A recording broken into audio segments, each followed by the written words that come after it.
para sa mga gustong magkaroon nito na beginner katulad ko, nasa Yellow Basket lang yan, check out ka na. I-share ko sa inyo itong nabili kong drone sa TikTok.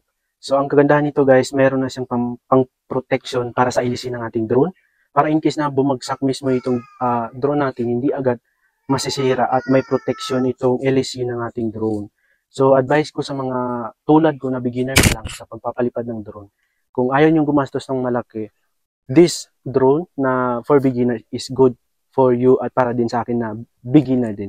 So ang tagal nito guys, kung papaliparin natin at depende kung gaano natin katagal ni charge yung battery nito is nasa 10 to 15 minutes since mumurahin lang na drone. Hindi siya gaya ng mga ibang drone dyan na tatagal siya ng 40 to 1 hour sa taas since yun yung mahal na drone. So itong isishare ko sa inyo, ito yung perfect talaga para sa tulad ko na beginner pa. At mabibili natin sa murang halaga lang. At nasa Yellow Basket lang yan guys kung gusto niyo magkaroon. So, dalawa yung battery dala nito guys. Ito yung isa at yung isa na lagay ko na dito mismo sa drone. At ganyan siya pagka naka-turn on guys.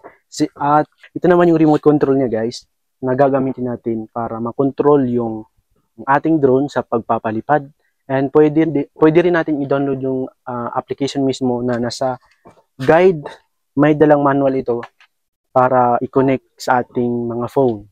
So, kung mag-check out kayo guys, kung kayo ay mag-check out, ito yung lalagyan niya. Dito nakalagay yung drone at yung battery na, yung battery ng drone at saka yung remote control niya guys. Meron na rin dalang star screw and then cord para sa charger ng ating pangmalakasang drone for beginner. So, ipapakita ko sa inyo to guys kung paano siya paliparin and makikita nyo kung ano yung quality ng camera ng drone natin. Single camera lang pala ito siya guys. Ito mismo yung camera niya. So, para sa mga gustong magkaroon nito na beginner katulad ko, nasa Yellow Basket lang yan. Check out ka na.